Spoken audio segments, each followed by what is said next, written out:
who suddenly has gone from being the brat next door to the most beautiful child he's ever seen.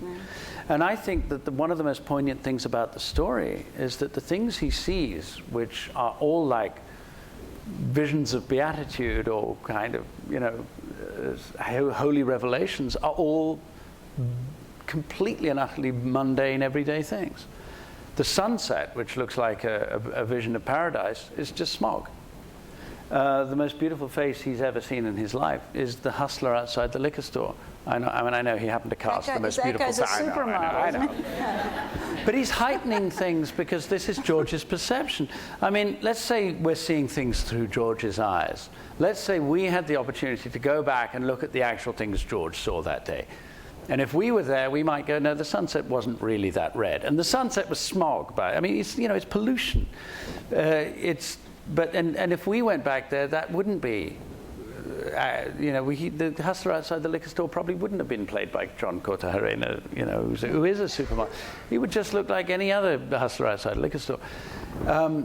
I only know he's a supermodel because I looked up his credits and he was in a film called... You know, but basically I think that Tom is heightening things, not because he's a fashion designer trying to give us, you know, just flaunting his skills. I think that he is sincerely trying to say this is a day in which the senses are sharpened, in which everything you see is, because you're seeing them for the last time, that actually today it's as if you're seeing them for the first time. Do you know the Iranian film Taste of Cherry? I haven't seen it. Because it's similar? Yeah, well, very different style, but the concept is the conceit. It's also someone who wants to.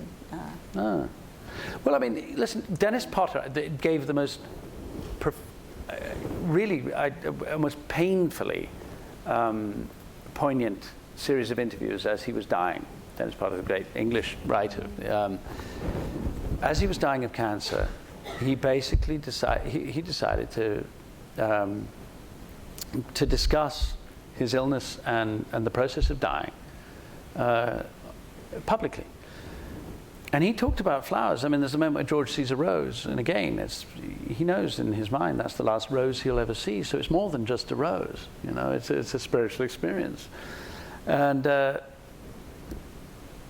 talk about being in the present. You know, this is a man who despises the present, who suddenly finds he's inhabiting the present because the present is upon him, because it's all over within a few hours. And Potter talks about looking outside the window beyond the desk where he would write and seeing the blossoms. And I don't know how long he lived in that house, and he'd seen the blossoms. I mean, this is distant memory, so I can only paraphrase what he said. But he looked out at these flowers that he had seen year after year after year, and he'd always liked them. But this time he knew he would never see them again, and he wasn't quite sure how long he had, but there was no way he was going to make it to another spring. And he said, so that today they became the brightest, most beautiful, most vibrant, whitest, blossomest blossoms that I'd ever seen. And I'd never forgotten that. I mean, that came 15 years, I think, before we shot this film. But when I read the script, some of that came back to me.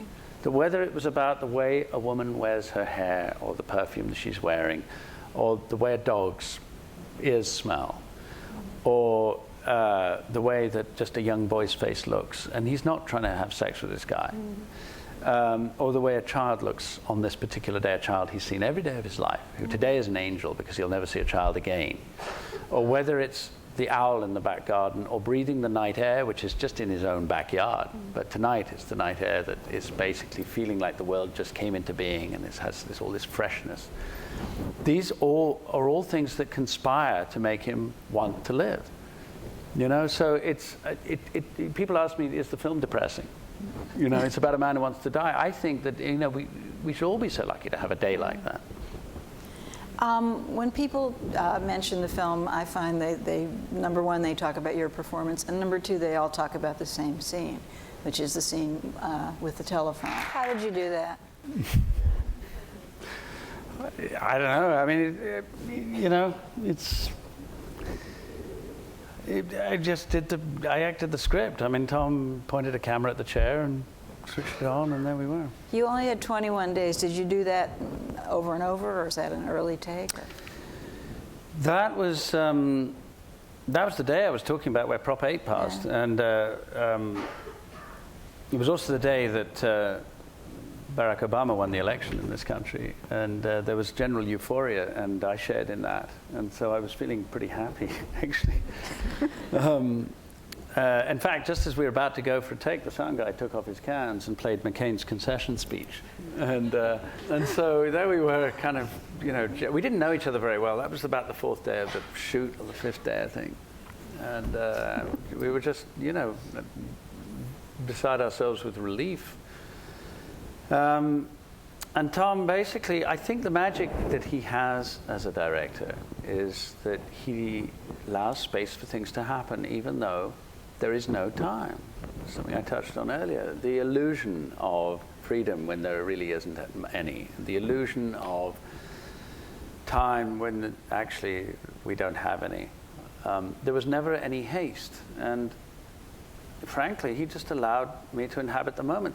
The script doesn't say George hangs up the phone and then we stay on him for a while. None of that's on the page, really. Not at all. It was just the dialogue, and then it cuts to, I think, my running to Charlie's house. Were you talking to somebody, or did you not even have I was a talking voice? to Chris Weitz, the producer. He was on the other end of the phone. He did a great job. It's a different actor, subsequently. And I'll tell you what happened. I mean, it was a very unusual experience in that I acted the scene. It's one of the most difficult things I find as an actor. I think all actors find, and we actually had drama school exercises based on facing this challenge, is to start a scene in one emotional state and end it in another one.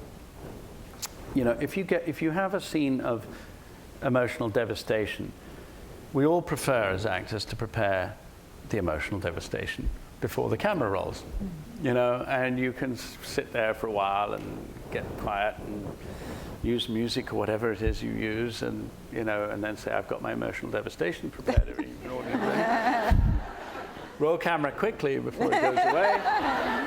And that's what we like to do. One of the things is, when you read a script, that actually where your heart sinks. One is a naked man on bed, which is how this script opened.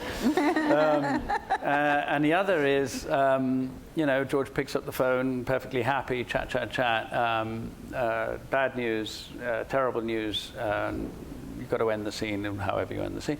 And the script did not tell you how he wanted the emotional trajectory to go. So I just didn't know.